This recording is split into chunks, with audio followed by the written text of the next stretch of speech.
All right, welcome everyone to the HVAC 2.0 show.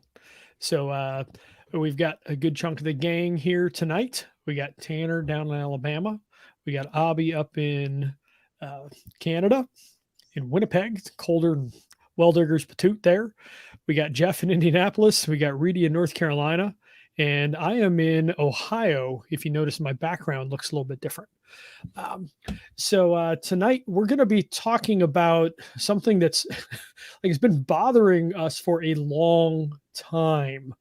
Let's go ahead and scoot on back there, Ted. So it's the unintended consequences that are largely coming from regulations. So a lot of this goes back to SEER ratings, or now SEER 2.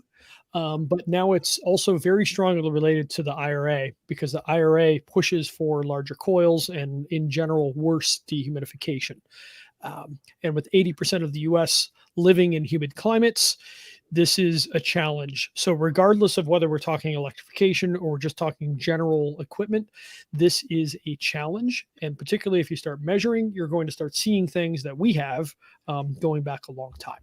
So fundamentally, we ask this question: will regulations make us sick? And so we're talking about unintended consequences. Found a couple of nice little cartoons here. So the law of unintended consequences, often seen when a simple system tries to regulate a complex system. So Tanner, Reedy, and Jeff, is HVAC, and particularly HVAC in relationship to a home, a complex system? Yes. Yes, absolutely. Probably hell yes. It's a complicated system of systems with all sorts of weird interconnections. So that's easy to screw up. Looking at here. Oh man, yeah. There's so many different ways to screw it up, and man, we found a lot of them, which is why we talk so much about dehumidification. So I love this little cartoon too. This is a great cartoon. This has been my experience with the New York program, and everybody that gets involved in programs in different states. Like, this is the perfect cartoon. Yeah, this is totally it. Oh, I just need a little rock this size. It'll be fine. And then you let loose the unintended consequences. So we are very likely about ready to unleash a pretty serious public health problem. And it's going to be the fault of regulation as much as anything. So it makes us very nervous about this because we pay attention to this, and all of us here are on the hook in one way or another with boots on the ground. So it's an important thing to note. So taking a step back, we've been doing electrifications for a long time. So we're coming up on 10 years, which is kind of crazy that we've been doing it this long. This is the first house that we electrified. This is the tree house at Hiram College, where I'm sitting. It's actually 3 miles east of here. So I've spent a lot of time in this. If anybody has read my book, The Home Comfort Book, I wrote a significant portion of it sitting in the back office of this house because it was good peace and quiet. And through all of this, our biggest challenge has been dehumidification. And it's particularly in these older homes where they don't have a vapor barrier underneath the floor. Same thing could happen with like a crawl space home. So, and we've been watching these things for quite a while. This is how we found out that humidification was going to be the problem is that by monitoring. Yeah. Yeah. We didn't realize it without the monitoring. The first guy we called was because of an Ecobee. Yep. Ecobee thermostat, like we talked about a couple of weeks ago with the Cape of Learning, or I should have called it the Cape of Fear, because I was terrified through most of that project. We learned that dehumidification was a challenge there, and we have consistently seen that problem. We've been doing indoor air quality monitoring for a long time. The low cost air quality monitors came out in 2016. I mentioned 15 here. That's because we did air advice for a while and learned a lot from that, but also learned that it's a real pain in the tuchus dropping the thing off and picking it up. It's just not worth the effort in our experience. We just as soon spend a similar amount of money and drop a unit permanently. So the one on the left there called the Fubot, that turned out to be our favorite, sadly not on the market anymore. But we have learned this dehumidification challenge, boots on the ground, doing projects and monitoring what happened after the fact. And multiple times we've gone, oh crap, how do we keep this house dry? We've had sick people. We've had VOCs go through the roof once you get to close to 60% relative humidity. We've had houses that were moldy because they were letting it stay above 60% for continued periods. Yeah, we've seen all kinds of crazy stuff. I mean, environmentally sensitive clients, a few of us here have dealt with them. They're really challenging. It's really, really hard. And a lot of them come back to moisture not being controlled well enough in the house. And particularly, I mean, dehumidification is required in a lot of ways. First off, keep the water out. Second off, keep your humidity levels reasonable. So suffice it to say, we've been paying attention to this for a long time. So beer can cold, I am stealing this whole idea. This is normally goes back to a joke and a meme within the HVAC industry of when you turn the air conditioner on for the first time after firing it up, installing a new one, you hold the end, and if it's beer can cold, you're good to go. You let it loose. But I want to recapture this in a different way. Actually, go back a slide there, Ted. When air conditioning coils get cold enough to collect condensation, they start looking just like these beer cans where you're getting condensation on the outside. That is when dehumidification begins. The coils have to get cold enough before any of this happens. And that's a real challenge. So now you can hit me with the next one. So this is a quick explanation, and then we're going to dive into a much deeper one is what we're going to do here. So it typically takes 5 to 15 minutes of runtime before an air conditioner gets the coil cold enough to start dehumidifying. So if it's oversized, it may not run that much. And as we run to higher SEER stuff, oversized high efficiency HVAC may never hit condensation point, which means it's not going to dehumidify at all. As we're going to look at some numbers later, that's on the table. And that's a problem because, again, 80% of Americans live in humid climates. And they're actually getting more humid, as we'll look at in a little bit. So one of the unfortunate things also is you can be much more comfortable in a house that's 76 degrees, 47% relative, than a house that's 68 degrees, 65% relative. 100%. That's how you avoid thermostat wars in a lot of ways. So guys can be comfortable at 75 degrees as long as humidity is low, and the ladies will oftentimes be comfortable as well. Because in general, women have slower metabolisms than men do. So just kind of how it works. So what we see is over time, if you have bad dehumidification in a house, the house gets wet, and in time, the people get sick from that house being wet. We've seen this again and again, boots on the ground. My mom is moisture sensitive. I ride the edge myself because I've worked in too many of these houses. So this is a significant risk that could lead to all kinds of bad things. And a lot of it, again, goes back to policy, which is what we're talking about here. This is a slide from last week that we talked about with the IRA incentives. You need to pay attention to your sensible heat ratios. We'll be defining those in a few minutes tonight. But there is a very high risk of dehumidification challenges looking at the federal IRA incentives. The state has its own challenges, but we're looking mainly at the federal because that's probably what's likely to get used. So high SEER 2, which is required. It's not crazy high, but it's reasonably high. Generally have to use the larger indoor coils. The larger the coil is, the warmer it runs, the less it dehumidifies. So that can be a real challenge. I struggle with that in our house in West Virginia, where I should have picked one size smaller on the coil and I didn't. And that, amongst a bunch of other things, gives me significant dehumidification challenges. I deeply regret the Bosch heat pump that I put in that house, which is one of the least expensive ways to meet the IRA requirements to get to $2,000. And we're going to look at another piece of equipment that is one of the least expensive ways to get there, and that's a challenge. The other piece is we are going to be sizing the heating load, which is typically 1.5 to 2.5 times cooling load. And there's rules of how much you can oversize equipment for cooling load, and this is going way outside that realm. Somebody's saying Bosch is a piece of, we'll just say crap. It's a different word. It can be. It works all right in some ways, but I regret the decision. Reedy has a story he'll tell later. I just muted him though because his volume's a little too high and he's getting feedback. Oh, there we go. And then the lowest cost equipment that meets the IRA incentives has bad sensible heat ratios, which again, we're going to get to. Hit next, Ted. And this is for the insulation contractors, for the HVAC contractors watching, offer ventilating dehumidifiers as a cover your butt. Very, very important to do this. I say this as I hear mine running above me here because we have an XT155 in this house. It's easy to offer.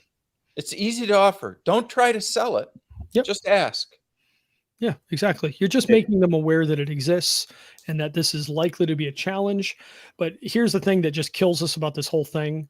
You're going to save $2,000 in tax credits, but then you're going to have to spend $6 to $10,000 for a ventilating dehumidifier if you're talking whole house. And because they generally don't last the lifespan of the piece of equipment, you're going to buy 2 of them.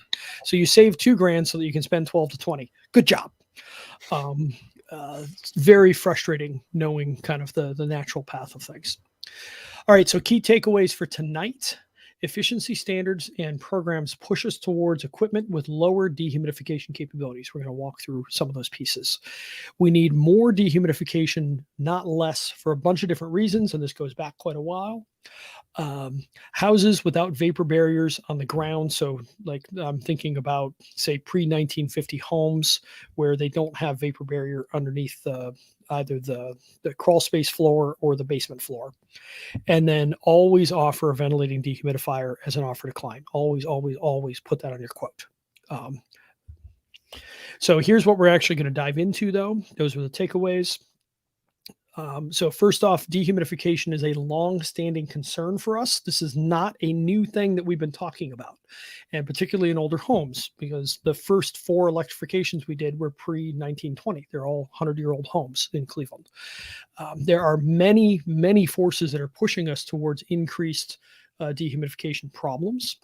We're going to talk about sensible heat ratio. It's nerdy, but it's really important. We're going to look at a few specific pieces of HVAC equipment, and then we're going to talk about what the potential solutions are for these issues. So for starters, I want to just touch on this presentation that I gave. Take a look at that date. Actually, hit next slide, Ted. I circled the date. This is from October of 2018. This is not a new thing.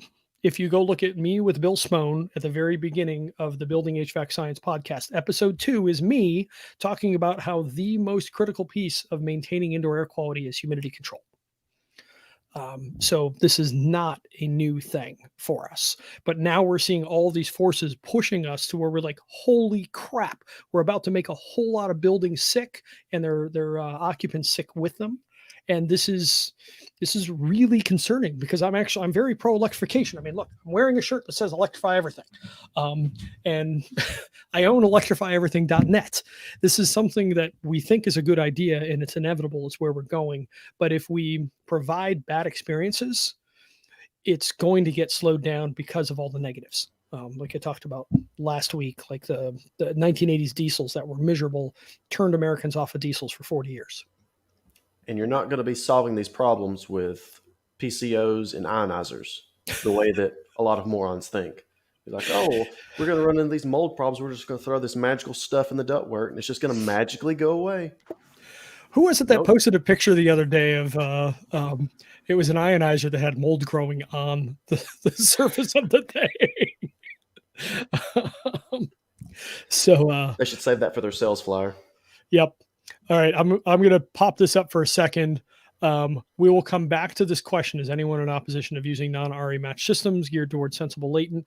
I have a 3-ton VNA 8, which A, doesn't qualify in northern climates, and B, I have a small coil paired with it for better dehumidification sitting in the shed of this house right now. So yes, we're game for that, but you don't get the $2,000. And a lot of people are going to be asking about the $2,000, and you can't use that in northern climates anymore anyway, this particular system. All right. So this is another couple of slides from that, the coming mold explosion, which is no longer coming. It's here. And the theme of this particular, not show, but the conference was practice to research. And so this is a little tiny slot or a little tiny slide coming out of the Home Comfort book, talking about how 35 to 55 dew points or about 30 to 60% relative humidity is where we want to play. And we much prefer capping that at about 50%. so that you keep yourself out of trouble. Because Yeah, it's our policy to tell people to run their relative between 20 and 50. Yep, Up exactly. to, well, like, so we don't get into climate zone 7, so who knows what they should do. Well, they'll be on the lower side. Yeah. Same with 8. They'll have to put up with a little bit of static in the winter. Yep. Yeah, it is what it is. And I've got at least one friend that lives in climate zone 8. Oh, Tanner just popped in, putting a non-RE match green speed in his own house. So there you go. You're not getting the $2,000, are you? I'll just keep my reasons to myself as to what I think they can do with their $2,000. Your honey badger's not hanging on the wall, so we probably could guess if that was there. Yeah, it's right there. Is it? She's hanging up in the background. It's so small I can barely see it. Okay. Exactly. Small, lightweight, offensive, just like we like them. I think it has a nice, pleasant kick for the record. That was fun in Florida. All right. So practice of research. This is another really key chart to be aware of. These are a bunch of various indoor air quality risks and then the relative humidity ranges that they run in. So this comes from a paper back in the 80s. It's pretty consistently cited. And note that like this is showing 40 to 60. We really think 30 to 50 is more where it should be. But note that there's all kinds of bad things that happen on the bottom and the high end of relative humidity. So from bacteria to viruses, fungi, which can be mold as well on the high side. Above 60, things start happening, respiratory issues, allergies, the chemical interactions, TVOCs, those are directly related from a number of different studies. Yeah, and if you look at those, they start to get pretty bad after 50. Yep, exactly. And then ozone, you don't want to be too low. But you don't want it to be too high either. So this is the happy place is basically 30 to 50. So that is what the conclusion that we've been running on. Now, these couple of pictures, these are from my friend Neil Comparetto of, I'm trying to think of the name of his company now, Comfort Squad. It's him and John Semmelhack. So if you're in the Charlottesville or Richmond, Virginia area, you're very lucky to have those two to be able to come help you. But this is a house where they were keeping the thermostat in cooling mode. It's showing 69 here. They were running cooler, 67, 68. And so the inside of the knee walls, which we went over a couple of weeks ago, were just growing mold everywhere. It was really problematic because they were running the surface of that drywall below dew point and it was touching outdoor air and we were causing all kinds of mold issues. So that temperature needed to get raised and then the relative humidity of the dew point needed to get lowered to solve that. So this is a slide out of that deck again, 2018. Next up. Like I said, long-standing concern. And now there's a bunch of forces that are pushing us towards increased issues. Next slide. This is again 2018. I've been talking about this. These two on the bottom I added, but these other ones are from a 2018 slide deck. So we are seeing increased dew points in most of the country. We're seeing increased heavy downpours, like 1 inch and up downpours are up significantly over the past 30 to 40 years. Engineered building materials have become common. I love Joe Stiebrick. I think it's OSB. He calls it waswood. Maybe that's a spam of wood, and I think MDF is waswood. So engineered building materials, all of the newer building materials basically have much more moisture sensitivity compared to the older ones. You talk about old school plaster and lath and old school old growth wood, you have to work really hard to get that stuff to mold up. This new stuff, if you look at it sideways, it will grow mold on it. Increased shading, that just happens naturally. Trees are growing larger. Stephen Reardon and I went to look at a house in North Carolina, and we were trying to figure out what was making this house go so sideways so quickly. And one of the factors, we looked at the photos of when the house was built, and the trees were way higher. So if you don't have solar load, you don't have the sun shining on the house, there's not as much drying potential. There's not enough heat drying that house out. So that was one of a number of factors that tipped that house to be really problematic. And then these other two things, sizing to heating for electrification. which again is about double what your cooling load is, and now horrible sensible heat ratios for some equipment, which we're going to touch on exactly what that means in just a minute here. This was the article that got my attention about this whole thing. So notice that this is from August of 2009. I remember reading this when we were in Cleveland Heights at the time. And so the daytime temperatures weren't up, but the nighttime temperatures are. Nighttime temperature controls dew point fundamentally. Like there's other things that do, but like if it gets to 50 degrees at night, the dew point cannot be above 50 degrees because physics. It's going to end up sticking to the grass and the sides of the houses and the buildings and things like that. That's just where it's going to go. And Abby, I see Ted. HVAC dehumidification down. Yeah, we're going to touch on that deeper in a minute, Abby. But that was the one that got my attention. And then I saw this article, and this is back from 2015 with climatecentral.com.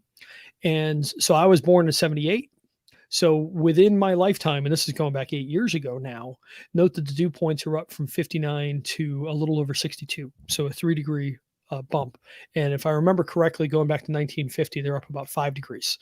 This is a significant additional amount of moisture that we need to deal with.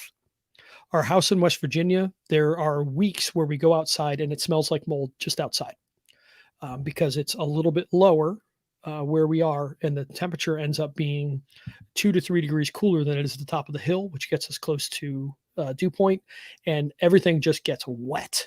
I've never been in a place that's so freaking wet so consistently. So the dehumidifier is constantly running, and we're seeing this where for most of the country, dew points are up within most of our lifetimes.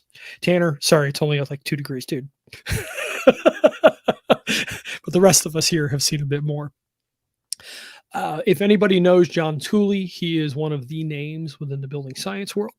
He and Joe Stiebrick. John is far nicer than Joe. Joe will take your head off and make fun of you. John is a very pleasant individual, and he lives in South Carolina. And he talked about how his summer dew points used to be in the upper 60s, and now he's consistently seeing the 70s and sometimes into the 80s. Reedy, you may be able to back this up being in North Carolina. Are you noticing higher dew points? I can't. Yes, we definitely are noticing higher dew points. My green speed, it dehumidifies quite a bit more than it used to, and it's because of the dew points. It's directly because of those. Yep, it's more humidity in the air. Ken Gehring, who invented the ventilating dehumidifier, or co-invented, he's known as Teddy Bear on HVAC Talk. If anybody goes over there, it's still a good forum to this day. It's very old school. It'll definitely feel like 2004 called they want their user experience back, but there's good discussions going on there and some very smart folks. And Teddy Bear is one of those. This is a slide that he gave down in Florida. And this is dew points above 55 towards the end of September last year. And note how much of the country is in that range. So you're seeing lots of 70-degree dew points all over the place. That's where things start getting really hard to deal with. And particularly that time of year, because it's probably not that hot outside. It's not like it's 90 degrees out. It's probably 75, 80, maybe 85 at the most. So there's a lot of humidity to remove, but not necessarily that much cooling to be done at this time of year. And this is when things go really sideways in homes, and you see chemical levels go crazy. You get comfort complaints. You now smell where the dog peed last year. There's all kinds of things that happen. All right, next and also up. correlate, looking at this map of all these 70-degree dew points, what is typical set points for people?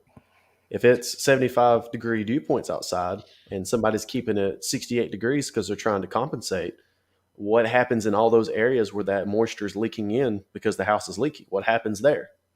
And if you can't dehumidify, you're not drying that space back out to even try to somewhat manage it. So then what happens? Things get wet, and if there's dirt on surfaces, they grow mold. Exactly. And we saw that in Neil's picture from back in 2018. So that was, like I said, when I said the coming mold explosion, it's here, it's been here. And this was one that surprised to make me. that clear, that's the back side of the drywall. So the homeowner doesn't see that. Mm-hmm. You won't see it. It's the drywall in the crawl space, because that drywall is cold. The drywall has been driven cold by the air conditioning, and that cold has gone through to the back side of the drywall where it's hot and moist. Yep. And it's happening in places where nobody's ever at, that you can't see inside the wall. So people don't see it until it's a massive problem. So those folks were getting ill from the mold in their homes. Yes. And so you're going to have it's a common thing. Oh, well, I've been doing it a certain way and I've never had a problem. It's like, well, all of a sudden you got to not tipped over all your drywall. Yeah. Yeah. Yeah. This is a really challenging and frankly scary thing. And we're making it worse with policy right now. All right. So just because you're in a dry climate doesn't mean humidity control isn't important. So this is Justin Bright, who's a friend of mine, and you can see he's indoor air quality guy as well. So he notes in California, which is generally a pretty dry climate, the utility program pilot had been converted to all mini splits. Mini splits tend to not do a very good job of dehumidification. One of many reasons we aren't big fans. And a long story short, the uncontrolled indoor humidity was so bad they had to demolish the two homes and rebuild them. So, and this was a dry Southern California climate. So like you can still have moisture coming out of the earth and causing issues. I've never had a problem until I had to tear down the house and rebuild it because it was so bad. Man, yeah. There's a indoor swimming pool in the basement. It was one of the ones that it creates a natural current, so you can just swim in a fairly small pool. And that was a spec home in the neighborhood that I grew up in, and they tore that down because of that thing. It rotted the house out. And that house was 15 or 20 years old when they ripped it down. Wasn't that old. So, all right, sensible heat ratio. This is a really, really critical thing to understand. So if you're an HVAC contractor, hopefully this will kind of be review. And if you're a policymaker, pay attention. This is really, really important right here. All right, next up. So there is heat and there is humidity. Like I'm sure most people on the East Coast have heard the phrase, it's not the heat, it's humidity. Yep, you're right. So these have different names within the HVAC world, though. The heat is the sensible, and the latent is the humidity. And next slide, I define what these are. So all air conditioners do both of these all the time. It just varies how much. Sensible is cooling. So that is taking heat out of the air. So that is actually lowering what the thermostat says. Latent is dehumidification. And technically what it is it's forcing a phase change from vapor to liquid. That's what we're doing. We're taking water vapor out of the air, and we are condensing it on the coil like that beer can I showed earlier. And then it drips off the bottom of the coil and it gets drained out of the house. It takes a fair amount of energy to do this. This phase change takes a fair amount of energy. It's what drove the Industrial Revolution, was that energy, steam. Yep. Yeah, that's a good way to put it, actually. And so basically, as we drive to higher efficiency levels, fundamentally what we are doing is we are giving up dehumidification and increasing how much sensible cooling we're doing, which we're going to get to. So this ratio and pretending that that's saving energy. That's good. Yeah, it's good because I told you it's good. Because it uses less energy. There's times you want to use more energy. My 20 SEER heat pump in West Virginia, my dehumidifier consistently uses more power than my very efficient air conditioner, because the air conditioner doesn't dehumidify. That's a problem. And this is where we are headed with a huge swath of this equipment, particularly the lower end stuff, which Reedy, you talked about last week. You have a client that came to you, I want the $2,000 and I want to get it the cheapest way possible. And that is with equipment that sucks at dehumidification. So we'll take a look at that in a minute. All right, next up. So let's talk about the sensible heat ratio. So you're going to do some sensible work and some latent work. The what do you call it? The thing at the bottom that says sensible latent. Ideally, those would be reversed. Old school inefficient air conditioner was like 50-50. You might even get to where you're doing 60 or 65% dehumidification and only a third cooling. Your kind of modern-ish equipment until just recently, so say 10 to 13 SEER, you're typically seeing a 0.75. So you're doing 25% dehumidification, 75% sensible, give or take. Now, keep in mind that only happens after the equipment has run for 5 or 10 minutes. So it's very important to understand. So if it only runs for 7 minutes, guess what happens? You don't get any dehumidification because the coil never got cold enough. This brings us to high efficiency equipment where we can routinely see 0.9 sensible heat ratio, which means they're only doing 10% dehumidification. This is a problem. And what's worse is some of this equipment purposely to get to the high efficiency levels is running a 0.99. So it's doing 1% dehumidification. And say you're at that 0.91, going back a slide, if the system doesn't run for long enough, it never even gets to that. So it never starts dehumidifying at all. And this is what we've been sacrificing in large part as we've been marching the SEER ratings up and up and up. So we're to the point where really going further doesn't make much more sense unless we introduce some other pieces to the puzzle, which we'll talk about in a little bit. Yeah. And if you want to understand why adding a bigger evaporator coil to a smaller condenser increases the efficiency, this is why. There's a certain amount of workload the unit can do, and you're just chopping off a portion of the latent removal and just throwing it out. So now you're just not doing it. And since you're not doing that, using less energy. If you're using less energy, it's more efficient. Yep. That's why the guy at the supply house tells you, oh yeah, you're getting a 3-ton. Well, if you'll just go ahead and get a 3.5 ton coil on top of it, we'll bump you on up a few SEER ratings. There's what you're doing. Right. It's a challenge. It's really a challenge. And as everything right now is pushing us to oversized equipment, size to heating, and to higher efficiencies, which also hurts our dehumidification capability. So this is the technical reason why we are freaked the hell out about all of this stuff. We're about to make a bunch of people sick, and a whole lot of people are going to start thinking that heat pumps suck. When they don't, it's the efficiency standards at the end of the day. So we need to be really, really careful about this. Yeah, well, efficiency standards, it's the sizing, it's the whether or not it can run on multiple stages. Yep. All pieces of the puzzle that we'll get to in a moment. All right, next up. So the 0.99 here, this leads to wet houses and sick people with very high levels of certainty. There's a doctor within the environmentally sensitive market that says that about a third of people have the gene that makes them sensitive to mold. So it's kind of like having allergies. I'm allergic to half the freaking outdoors. I've taken a bunch of injections for it. I'm better than I used to be, but I still have challenges. But I know that I am one of the ones that is allergic to mold. And about a third of people are. You're okay until you push people to where they are beyond what they are capable of handling. And then you get into your allergic reactions and things get really bad really fast. This is not a place we want to push people. And guess what? As an industry, we are pushing people towards environmental sensitivity. This is not scare tactics. This is just freaking math. This is where we're going. All right. So let's take a look at a couple of specific pieces of HVAC equipment. So Reedy, I think you've worked with this one. Have you worked with the 38 Mura, right? From Carrier? Yes. I definitely have.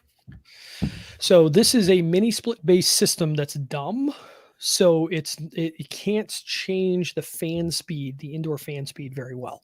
And that's fundamentally what you need to do. You want to be able to slow that fan speed down as much as possible, which makes the coil run colder, which makes it dehumidify better. So what we're looking at here, these are some kind of confusing numbers. Like I still struggle with getting my head around wet bulbs. So you see the first one, it's IDWBF, that is indoor wet bulb in Fahrenheit, that is related to dew point, but is generally still higher than what the dew point is. So it's somewhere between the dew point and then the indoor dry bulb temperature, the actual temperature inside. So the second one there, IDDB, that is indoor dry bulb That's the actual temperature of the space, not including any humidity.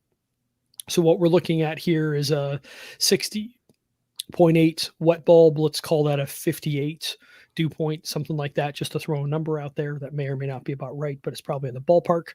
And then a 77 degree indoor temperature. So next slide, it'll pop up to 0.95. There's our sensible heat ratio.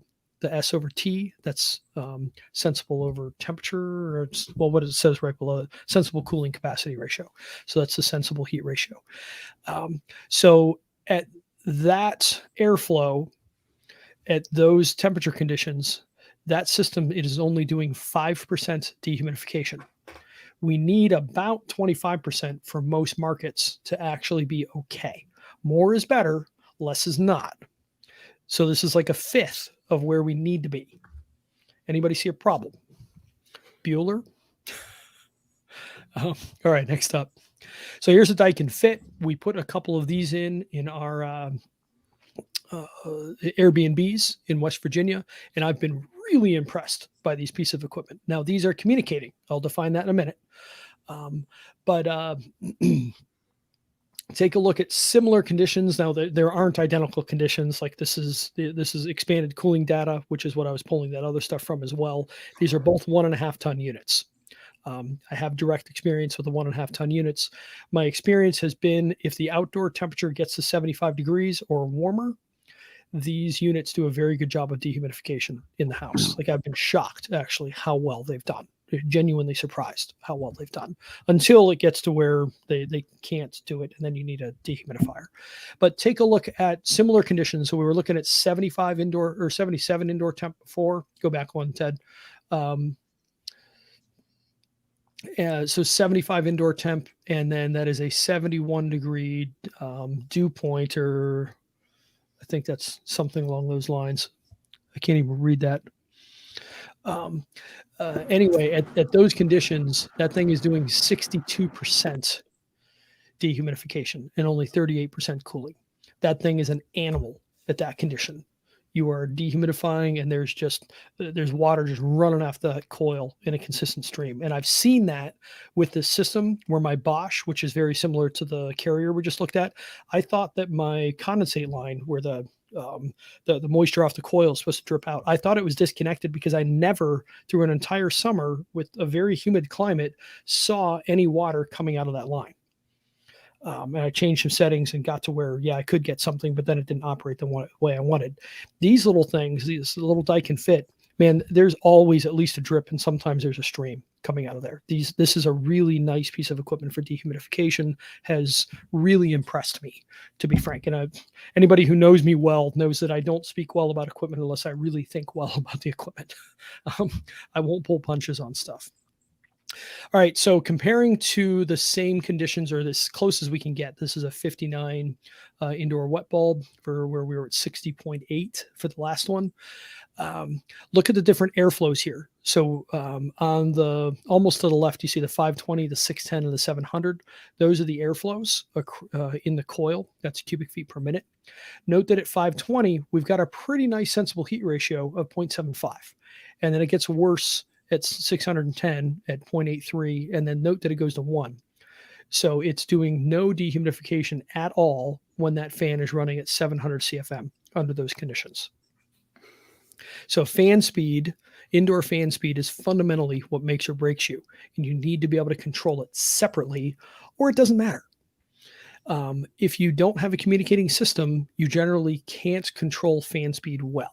There are exceptions, and I'd love to hear more about them from people, but it's a challenge. Oh, and I see,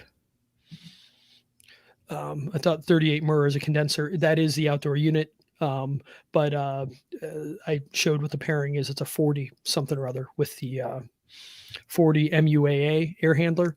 It doesn't really matter in this case. This is not communicating.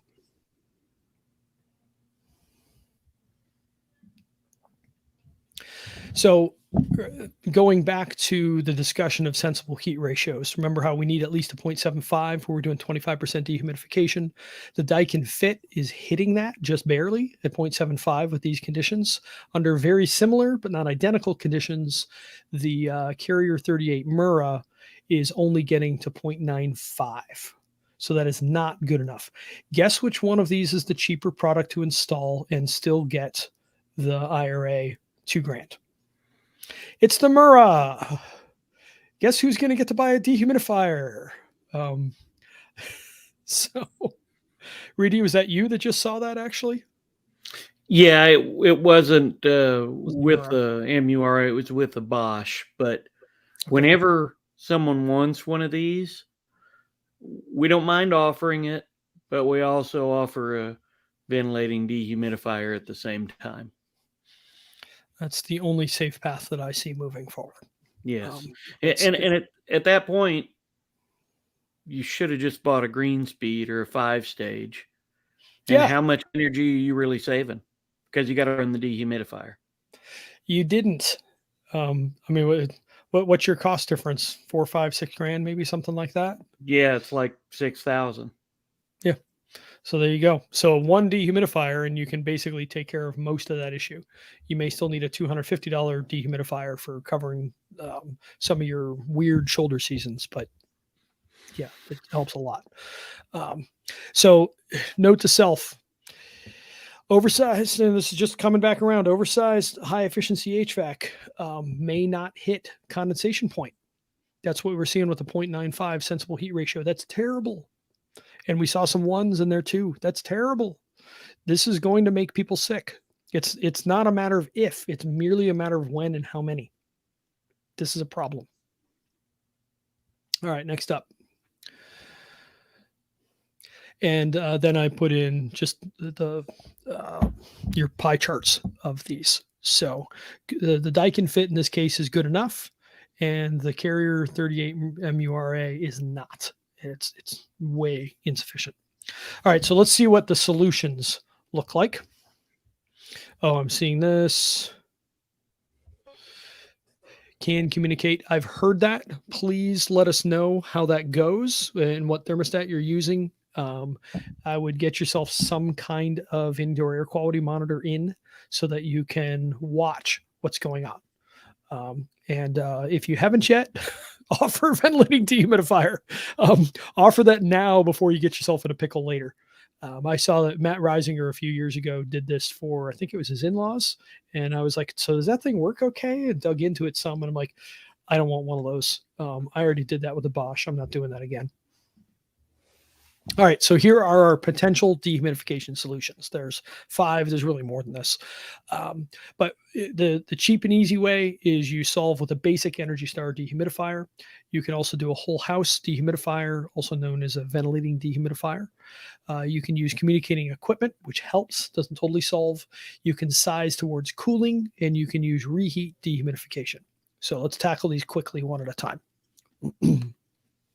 So the first one is a basic Energy Star dehumidifier, $200, $300, maybe $400 if you're looking at a big one. Get one with a pump so that you don't have to drain it right where it is necessarily. That would be my recommendation. And the bad part of those is they typically only last 1 to 3 years. So you're going to be buying several of them, and you may need several of them to carry the load, right, Reedy? Then you see 2 in that house? That's right. In the Bosch house, 2 of them. Yep. Yeah. So you may need 2 or 3 to get the job done. So it's a good thing you got a 20 SEER heat pump so that you can run 2 dehumidifiers to try and keep up with the moisture load that it can't deal with. The second thing is a ventilating dehumidifier. And we talked about this a couple of episodes ago. We're big fans of these. I hear mine running upstairs, the fan's running. That's providing fresh air to this house right now. These are nice, but keep in mind, this is the best warranty at 6 years, and most equipment has 10-year warranties. So the odds are pretty high you're buying 2 of these in the lifespan of the equipment, which is going to make things expensive when we try to think about clients. All right, next up.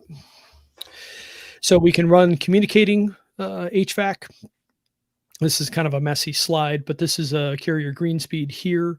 And what I'm trying to show is the indoor unit, the outdoor unit, and the thermostat can all talk to each other and make minute adjustments. There's a whole, every brand has their communicating equipment. The Daikin Fit is unique in that it's communicating, but it's also on the low cost side, which is pretty nice. So hopefully we'll see some of that, but it doesn't have reheat, which we'll get to in a minute.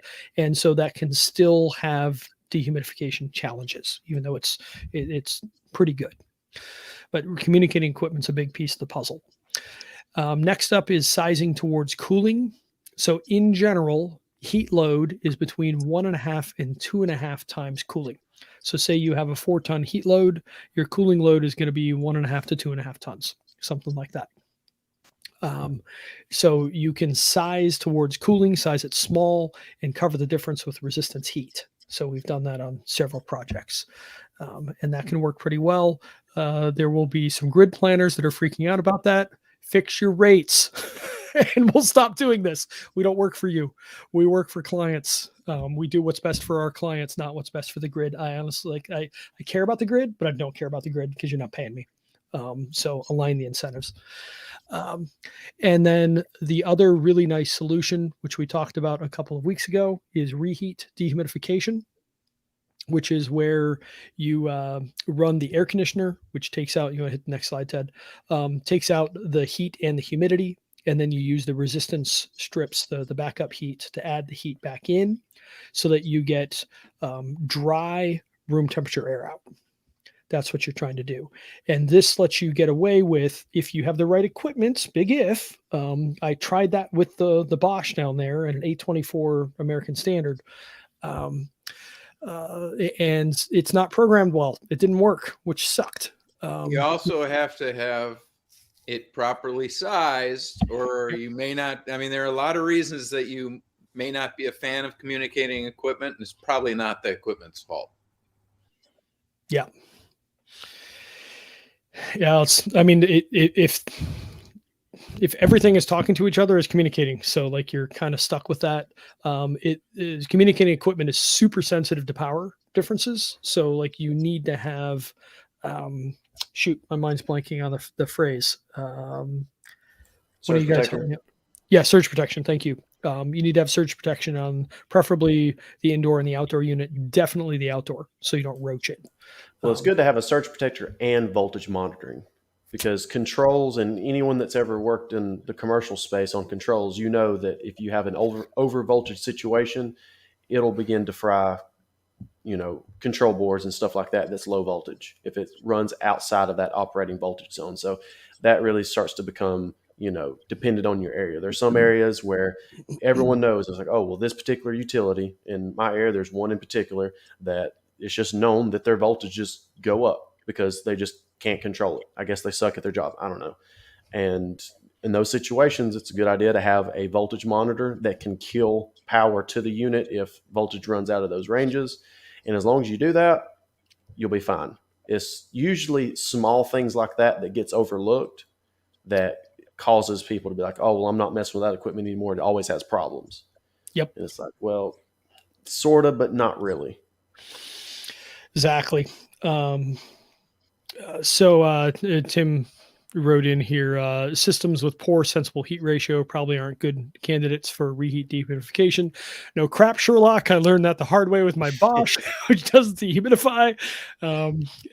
So the reheat feature is really good at making a lot of noise because it ramps the fan way the heck up, and then burning a lot of juice and accomplishing nothing. All I do is add the heat that the thing has to remove, and I might as well just use the dehumidifier to get it done. So yeah, Bosch is not great for this. Most Mitsubishi models aren't good for this. This is why we don't use Mitsubishi. I'm sorry. Apparently Tim's told me there's a couple that are okay, but in general, I'm nervous about them. Plus their communication's and their control is So I'm sensitive about all this stuff. It just goes to show that this is a big puzzle and there's a bunch of pieces. And just because one piece fits perfectly and it's great and wonderful, it doesn't make the whole picture look good. And so you can, sure, electric reheat, it's amazing. But if you use it in the wrong way, it's a waste. You're just inflicting more pain on the already pre-existing pain. Nate, about the someone put on there that the MURA can communicate. They do. That is, they communicate like a mini split communicates.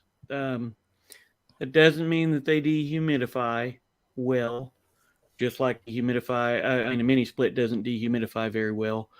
What it means is that it sort of communicates.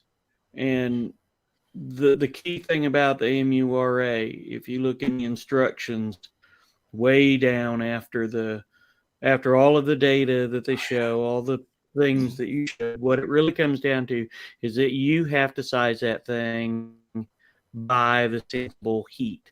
That's why they put all those charts in there, is that if you don't size it by the sensible heat, you're in big trouble. And so that's their own description of their own product. Will that create complaints on the how to stay? It might. You're going to be undersized. Well, it very well may. You're going to have to undersize that equipment. Yeah, and also that's wording, half of heating. Yeah, the wording is something like this. It's if you have a high sensible heat load, then you need to size it by sensible heat. So it's kind of contradictory of what we've always heard. In the HVAC business is to just size by whatever you get. This one, if you don't pay attention to that, you're really going to run into trouble, and then it's not going to do well anyways, because you run into what happens if we can't keep up. Yeah, it's really sensitive to your matchups, being able to select the condenser with the proper air handler, because there's multiple different options you can pair. And so the problem here is since the IRA is geared towards pushing towards a higher SEER equipment, well, what do you think the difference is in the higher SEER matchup versus the lower SEER matchup? It's that sensible heat ratio. And so if you don't do that right, I mean, it's going to be in a scenario where, okay, what happens if the equipment is okay, size it to where you get good dehumidification, or size it to where you get the $200 tax credit. That's a difficult discussion to have for people. And then there's the talk of it being communicating. Well, sure, you can look at certain communicating equipment like the green speed, and it works, it works great because everything's actually like sending data to and from one another. This particular carrier unit, the mini split outdoor units, they communicate with the indoor unit, but that's it. The thermostat is just a standard thermostat that just tells it to run. And then the unit itself is just telling, okay, we're going to start at this speed, and then we're going to speed up after a certain amount of time. And then after a little bit longer, we'll speed up again. And then it's just monitoring at a suction pressure. Well, these controls that's in it is set to try to achieve high SEER ratings. And what does it do? Runs a higher cold temperature. And what happens then? No dehumidification. The first version of this, the MARBQ and the MBAA air handler, if you put it on an Ecobee thermostat, up until they came out with the EB State 6, what would happen is if you wanted it to dehumidify, like what you and I were talking about earlier, Tanner, if you wanted it to dehumidify, it would you would either have to get rid of the heat strips, or if you had heat strips and you allowed the Ecobee to do the dehumidification, it would bring the heat strips on. And so it's a mess. It's a mess. And I know that because we put one of those MARBs with the MBAA in. We actually put two in. We put a 2-ton because they said it could go down to 6,700 BTUs and it wouldn't dehumidify. So we pulled it out and put a 12,000 BTU in there, and it wouldn't dehumidify, and it made the house hot because the heat strips came on. So you pick. But we're not headed for this problem, are we, gents? We are here. Well, this is what happens when you have poor goals. When your goal is something that is just arbitrary and makes no sense, and you don't understand the consequences, here's what you get. You get the manufacturers are making equipment that's geared towards what people are going to buy. And what do people want to buy? They want efficiency. For whatever reason. We've been telling them that for years. By the government. Yeah. Yeah. Just like windows are a good idea, regardless of the fact they save like 2 to 5% per year. And that's oftentimes only in a cooling dominated climate, a heating dominated climate. 300-year payback on windows. If you're lucky, You know, if Jesus had bought Windows, he'd be getting his payback right now. Like, I mean, it's seriously like forever. You use the What free happens when you're quote rushed. process is what happens if you're rushed. Yep, we're going to get to that in a minute. A couple of other comments to definitely touch on. So, Brian, I hear you. You don't like communicating because you're married for life. Find another solution, measure, let us know that it works. And like, it's not that I'm not open and we aren't open to other solutions, but we've tried and we've failed. So we're telling you what we know works from experience, and that is communicating. And it's basically the carrier stuff, one of which we can't use anymore. Bryant has the stuff, and then Train and American Standard have some units. I don't have much experience, but Stephen Reardon does. And heating and cooling services. I don't think there's really any better option than an optimized 15 SEER system from an efficiency or standpoint, comfort standpoint. You need to define optimized. Are we sizing the heating? Are we sizing the cooling? It doesn't matter because it's not. Sorry. Yeah. Well, and then Yeah, so you own have to measure. responsibility for all of those mistakes that you're not aware of are mistakes, because, and why are you not aware that they're mistakes? It's because you don't have all of the monitoring that we've done. We didn't realize we were making mistakes until we started monitoring. Yep. So Yeah, if you don't have any monitoring, you're making mistakes, and until you monitor, you can't prove that you're not. Yeah. So I want to hit on equity. something real quick. What happens when you're rushed? Well, a lot of times what happens when people are rushed is that they will upsize equipment or do something that a client would like to. So education prior to, during, and after, and responsibly avoiding responsibility is key. And don't make the client being rushed on you. Don't take that responsibility. You take that responsibility. Amen. Then you're going to get into a lot of problems. Absolutely. So don't be rushed to make a decision for somebody. Educate, let them make that decision. Yep. Not my circus, not my monkeys. I'm here to help you make a good decision.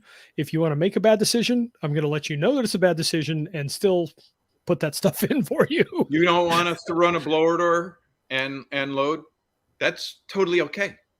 Yeah, I'm fine with that. As you wish. I think about the Princess Bride, where he would tell the princess, as you wish, whatever she said, some crazy thing. Like, okay, I let you know all of your options as you wish. You can have what you want. So Jim Kohler, we're in a newly built home in Florida, and about the lowest our humidity gets to is maybe 60%. Yep. And all the homes that are developments have the same issue with no dehumidification and improperly sized. Do you think that might be a problem within the next 5 or 10 years? All of the Southeast is being built like this. You couldn't give me a new home right now. I don't want one. I have no interest unless it's built by a handful of builders. Ed Kiesel, hell yeah, I'll take one of his houses because I know they're built well, and I'll do the HVAC. Yeah, we didn't talk that much about the leakage of these houses, but I mean, the leakage is a real problem too in these super humid places, because you're not ever going to have a big enough sump pump or bilge pump to remove all the water that's leaking in through all the cracks. Yep. Water vapor. And even a tightish home is still oftentimes not tight enough to do a good job on that. So like a 3 ACH 50, which is the tightest code out there, which it relates kind of close to a 1-to-1 ratio usually. Blower door CFM 50 to square footage ratio. That is often not good enough to get it done. So there's 600 to 700 homes in that development that can run as high as 60%, and I'm betting they run above at times. That's a time bomb. It just is. The time bombs have been going off in Louisiana, which is considerably more humid still in a lot of cases. This is common, folks. Offer decline those ventilating dehus. No idea. There's an answer to that. I think you just have to get a dehumidifier or get 2 of them. Yep. So I mean, you're out at least $250 for a cheap dehu. And like if you buy a ventilating dehu for yourself, it's $2,000 to $3,500 for the equipment now, something like that. So you can, but yeah, I think you're stuck. The nice thing about the ventilating DUs is they dehumidify the incoming airstream, which tends to be the best place, the most efficient place to remove the moisture is where the moisture is highest. Yep. So clarification, I was meaning when the programs and goals are rushed. They generally are, but these were programs that were in place for years. They'd been through multiple bills, and this happened to be the bill that they went through on.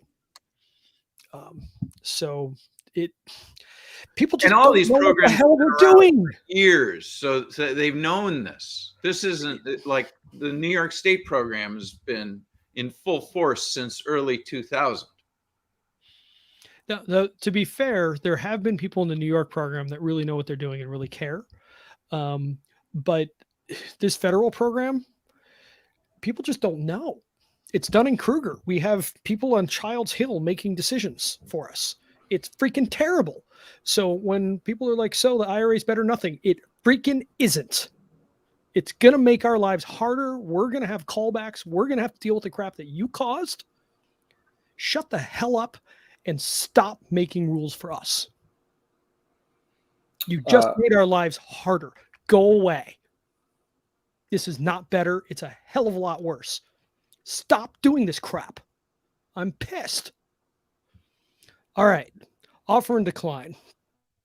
Offer ventilating dehus. The good news is we all get to make more money because we're going to sell ventilating dehus, fixing cheap people's problems who are buying the cheap ass piece of crap heat pumps that are on the market right now that don't dehumidify for squat with these 0.9 and 1 sensible heat ratios. Congratulations, policymakers. We've made a bunch of people sick and we've just cost them a ton of money. Good job. So this is the way. This is the way to really protect yourself, is help the homeowner understand, or maybe not even help them understand, just help them own their decision. Yeah, exactly. Help them understand. I don't know if this is Rich. I'm betting this is Rich McGrath. But anyway, yeah, sorry. But this riles me up. We're hurting people. This is dumb. And we know better. And there's better ways. When does government help people? Ted, you are a lousy liberal, my friend. All right. So are y'all really geared towards getting rebates, government incentives, or doing what's best for the homeowner? What is best for the homeowner every freaking time, every time, like forever. I don't give a damn about incentives. Actually, what's best for the homeowner comes from the assumption that we treat them like adults and let them decide. Yep. And that's what this part of the report, the sales report, does. Says, do you really want to get the IRA? Because if you do, keep in mind what happened. That was me. I clicked it. Keep in mind that this is what you're going to get for dehumidification. Yep. And are you going to tell them you're not going to sell them the IRA equipment? No. Because you got family to feed. And they're adults. They're not children. Yeah. So if we treat our clients like adults, give them the education they need to make good decisions so that we're not responsible for their decisions, then sell them what they want. It's up to them at that point. Yeah, because if you don't do that, then what's going to happen is, like you said, these rebates from the government are never going to disappear. You're never going to stop owning that problem until they disappear or you do. Well, and the other side of it is you're probably going to do a better job of sizing and installing than the guy who just is a yes man. Yes, I'll sell you, slam in box swapper. Yeah. So if you're giving them all these options, a good portion of these people are going to take the better advice. And some of them are still going to, like, I'm only going to be in this house for 2 years. Oh, well, the IRA decision is probably the right one for you. It's not for me to make that decision. It's for the homeowner. You provide them with the information, then let them make the right decision. As you wish. Yeah. And then I'll give you whatever you want. Yeah. And then offer a whole house ventilating dehumidifier, or like one of the things I do and I've been doing is tell somebody, hey, like you need to get you a couple of dehumidifiers. Just keep your house under 50%. This is on you. You have the means of doing it by buying dehumidifiers. Buy one. That doesn't work, buy another one. If that doesn't work, start buying them until you can't get into your house. And then it'll keep it dry because it's on you. If you're choosing this, just know that here are the potential ramifications for this choice. And if that happens, here's what you're going to have to do. And here's the extremes that could be. Are you okay with that? Yep. And you let them make that decision because it's their money, it's their choice. And they're the operator. They're the operator of the house. So you can't operate the house anyway. No. Yeah. You're playing doctor. I mean, at the end of the day, the doctor can tell you to go exercise and lose weight. You can completely ignore them. Nate, so I have the a homeowner can question. Ignore. Quick question on this, actually. If you have a moment. Absolutely, Abby, go ahead. Cool. So I was thinking about the decision-making process, right, from the homeowner. Mm-hmm. So I'm putting myself in the shoes of a homeowner, and I have a contractor that is giving me information and shows me this chart and says, this is why you need a dehumidifier. What do you think you should do? I said, you know what, give me a little bit of time. Let me look into this, and I'll think about it and get back to you. So I go home and I actually just, did a Google search. Hey, does my home need a dehumidifier? Which is what I assume like a normal homeowner would search, right? Mm-hmm. And the information I get is just all over the place. Yeah. And so then, right, it's all over the spectrum. They're all like blogs written by different, HVAC companies and contractors, and they all conflict with each other. And so as a homeowner, I'm left with no credible source that will help me make this decision. So now, like, does this actually, in the context of like responsibly avoiding responsibility, like, does this actually put you as the contractor at a bit of a risk? Because is it possible that I'm thinking, is this person trying to like upsell me? Do I actually even really need this? Maybe I don't want to go with this contractor because this other person makes me feel really good because they only sell me what they want. And like, how do you account for like, irritating homeowners by treating them as adults? I guess is my question, if that makes sense. Giving them DIY options and say, don't pay me. Here's what I think you should be worried about. And here's how you can do it for cheaper. And you can cut me out of the process altogether. That's one way. Build trust that way. The other thing is third-party education is good. So like we've been building that with HVAC 2.0 where, I mean, we have 5.5 minutes of video that helps people avoid a whole lot of different issues. If they will watch 5.5 minutes in one of the larger purchases that they make in their life, behind houses, cars, there's roofing and HVAC and windows are usually your big ones. If they will take 5 minutes to understand, it really helps. So, but it needs to be third party, or like Tanner said, you act as a consultant. Look, you can do this. Part of why in the advanced projects we did, we would give our clients DIY options. Look, you can save money on the blowing the cellulose in the attic if you want to do it yourself. And most of them were like, no, it sounds like work. One of them did it. He did a good job. But it is what it is. Yeah. I've talked several people out of buying equipment from me and buying just window units and throwing them in. And it was because that was the best option for them. Yep. Mm-hmm. And so that's just sometimes, you have to ask yourself, what are you there for? I mean, you should be there for exploring the options that are going to be the best fit for them. And so sometimes it's them buying window units and dehumidifiers. And so if you don't have that option on the table, then you can't be genuine when you go into that discussion, because deep down you're trying to persuade them into buying something that you would like them to buy when that's not what you should be doing. That's the whole thing right there, Tanner. You have to genuinely not care what they're buying. You want to do your best to consult with them and act as a consultant to help guide them towards the best solution for them, and then let them make the choice. And so a quick follow-up on that. My sense of it is that sometimes homeowners are not comfortable being treated as adults, right? I can imagine a scenario where a homeowner says, I paid you because you are the expert. Why don't you tell me what is best for me and what I should be doing. Why am I making these decisions? Because I'm here for free. Yeah, that's advice supports what you paid for. you? We have a paid service that we can help you determine what to do, which comes back to this comment. I've just gotten away from offering blower door tests because of time. I understand.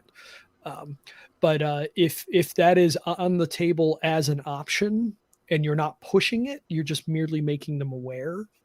And I mean, you might let them know, like, this one looks like it's kind of a doozy. I mean, it's totally up to you. It's not my money, but I'd lean that way if it were me. But I never want to Our process does this automatically for you. So you offer, you get the decline, you document the decline, and you keep going.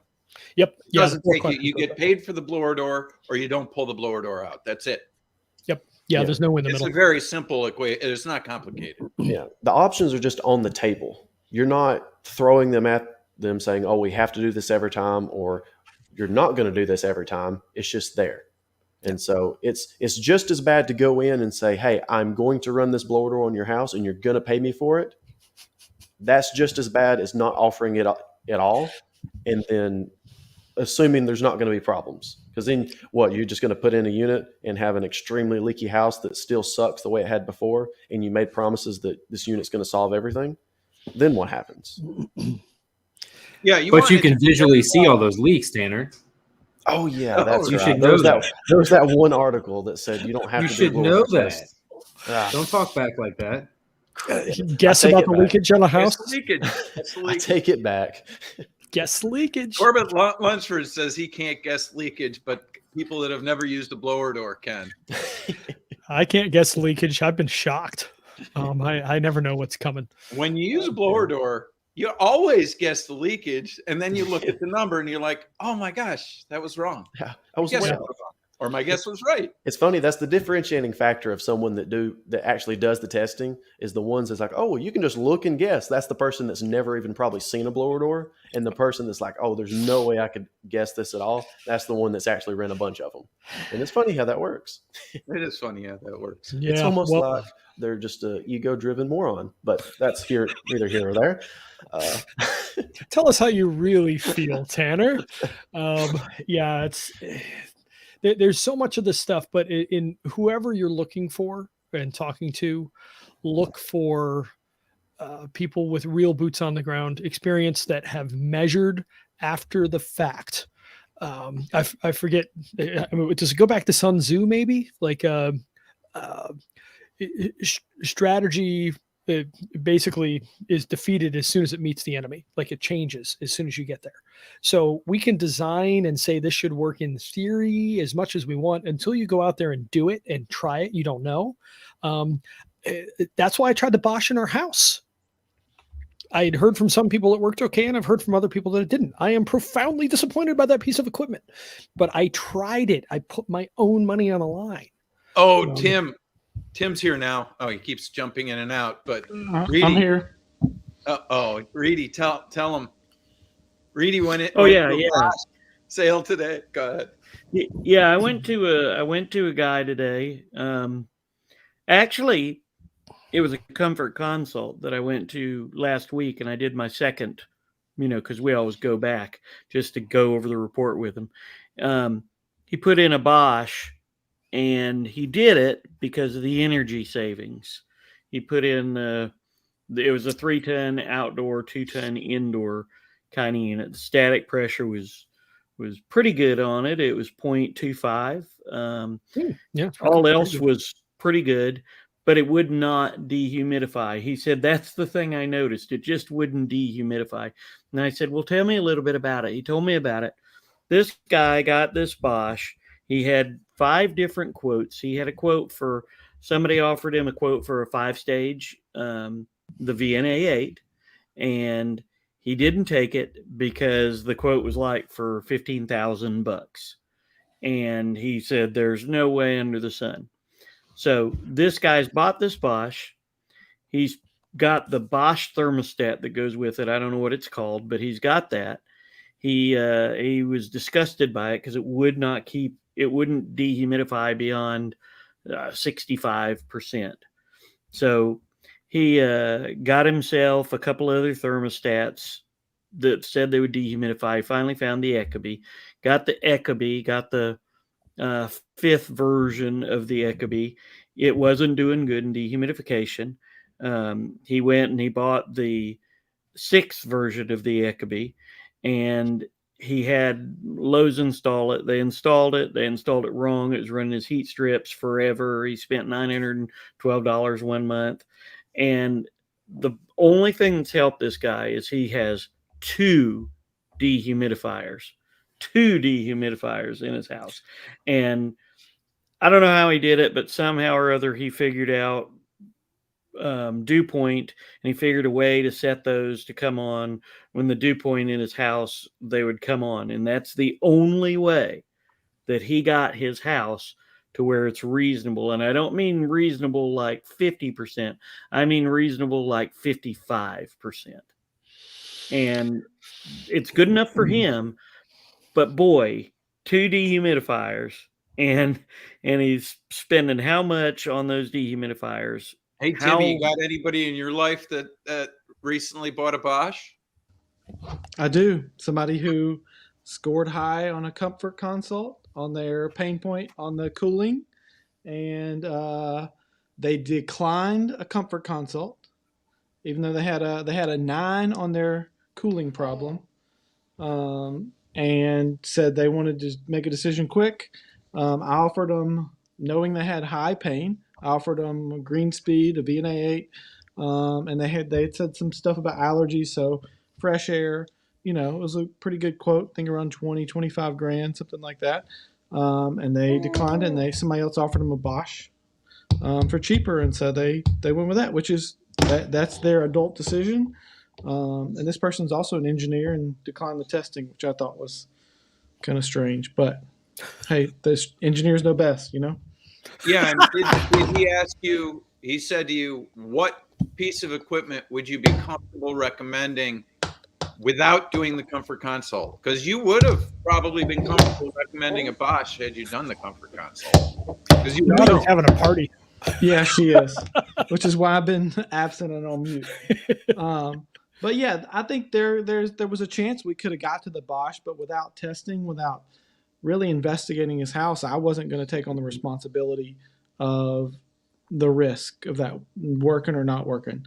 So I told him, one of the questions that I asked him was, if you're getting the same performance out of a new piece of equipment, are you going to be mad at me? And he said, I suppose I would. Those were his exact words. I suppose I would. Oh, okay, boy. So he's going to be mad at you that he bought the Bosch from somebody else. He might be. You can't win. Yeah. You can never win. Yeah. Oh, that's really funny. Oh, So you'll be winning. You'll be at your house all folks. comfortable. He's the one that's not winning. Right. To make it clear to folks, there's a 4-question quiz Yep. that we call the comfort score. And those 4 questions lead to typically 7 out of 10 people getting a free quote and 3 out of 10 going for the comfort consult, where they pay for the blower door test. So this is helping you understand that 30% of the people that you're running out and giving free quotes to probably have big enough problems at their house that they're willing to pay for a more thorough investigation before they get a quote. Yep. And so by using this very quick to use comfort quiz, you can determine if somebody's got a 9 on one of the questions, they probably should get a comfort consult. In fact, typically what we do is like 1 to 10, you're a free quote, or 1 to 12. Between 10 or 12 and 18 or 20, you're a coin flip. And then above that, you're a strong recommend for a comfort consult, unless you're an engineer, because usually most engineers want a comfort consult just because they're curious. They want to learn more about their house. So this guy was totally an outlier.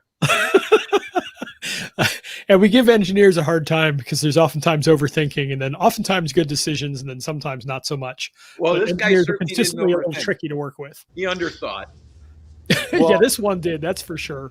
And another situation I have, I just did a replacement for a Bosch engineer. Now he doesn't work for Bosch Comfort, but he works for Bosch. Has a lot of facets, Right. And I did offer him Automotive or something. Yeah, he works for the video camera set, whatever. So I offered him a comfort console. He declined, and then I offered him static pressure testing, and he said he didn't need it. He said wasn't allowed, whatever. He had all these excuses, and before I disconnected his old equipment that was still functioning, he had like furnace coil, so it was like a 1.5 static pressure. And we went back. 1.5. You took it because you Whoa. wanted to know. Yeah, of course. I took it, and then the new one was like a 1.3 because I put a larger filter on it, included in my quote. But engineer, he said it wasn't loud. He said it wasn't a problem. So apparently, it won't be loud or a problem. Hopefully, yeah, it's not a problem for me. Problem for you. Replacing motors would be just. Yeah, and I have it in writing. He declined it. So right. You go, and you have to do that, unfortunately, and particularly as we're moving to ECMs, like PSC motors, the old school motors, like they take 1 and 1.5 inches of static. These new ones, you got like 6, 12, 24, maybe 36 months, and they roach. Well, that's okay. They're only $1,500, $2,000 a piece. Nobody cares, and then you can do it the same thing again. And Abby, going back to a point that you made, I can easily see maybe 50 to 70% of homeowners declining dehumidification units to pinch pennies. Heck yeah. The point there is just offer. Yeah, it's a soft offer. It's not an arm twist. Nope. Just making you aware that this is likely to be an issue, and this is one of the better solutions to that particular issue. You don't need to take it now, but you may need to be aware of this in the future if you watch your humidity and it's a problem. So now you're being gentle. There's no arm twisting. There's no changing names going all 1 hour or something. 59-minute air. Himo 59-minute air, people. You got to watch out for them. So there's no coercion here at all. You're just letting people know what's going on. Stay in your department. Humidity removal system. It's important when you say that, Nate, there's no coercion. Don't you be coerced either into taking the role as the hero, expert, super guy, because as soon as you do, they're coming back on you with the they are. Callbacks and warranties, here we come. Irresponsibly assuming responsibility. Yeah, if you don't offer them that dehumidifier, at some point you are going to get to put one in for free. Yeah. Maybe you'll make it 6 months, maybe you'll make it a decade, but sooner or later you're probably going to be buying one. You'll sell a lot of them after the fact to people who don't like you now. Also, so you'll put one or two of them in for free, but you'll also have a lot of people that are calling you and saying nasty things about you to their neighbors. Yes. Mm-hmm. So you get to go put in free equipment for somebody that's about to leave you a terrible review.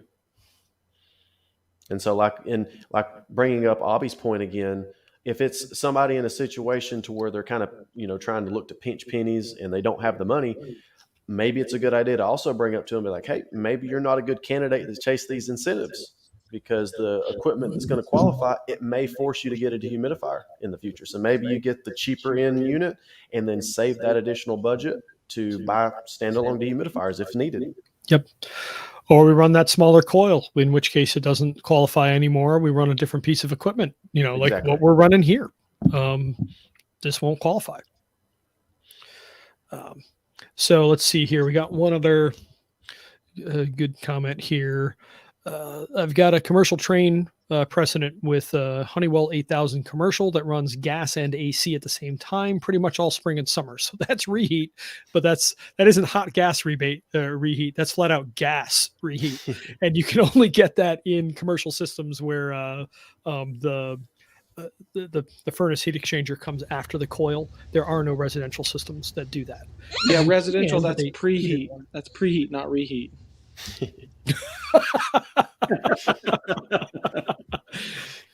Yeah, it's that's one way to go, and I mean that can work.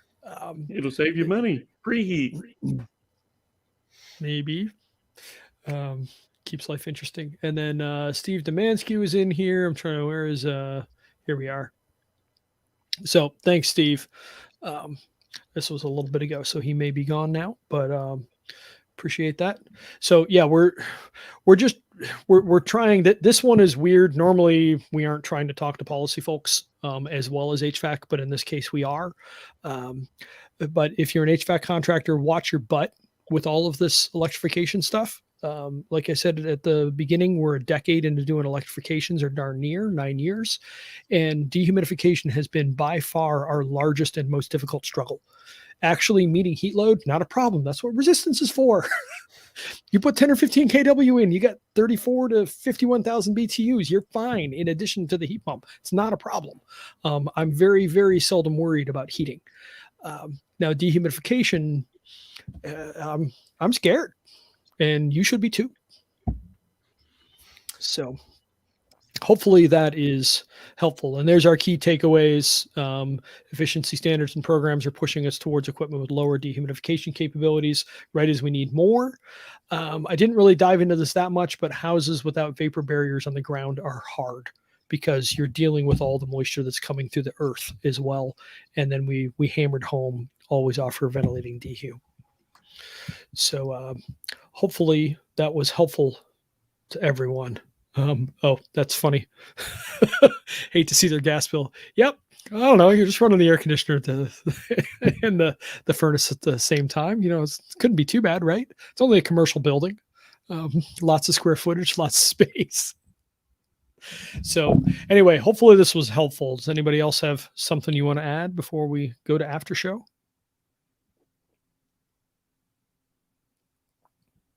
Thank you for everybody who participated in the questions. Yeah, good discussion tonight. Thank you, everyone. Really appreciate everyone coming. Thank you guys for all showing up. Yep. And I think next week we're going to talk about failure to communicate and talk about communicating equipment a little bit more deeply. So thank you, everyone, for coming, and we'll see you next week. See ya. Good night.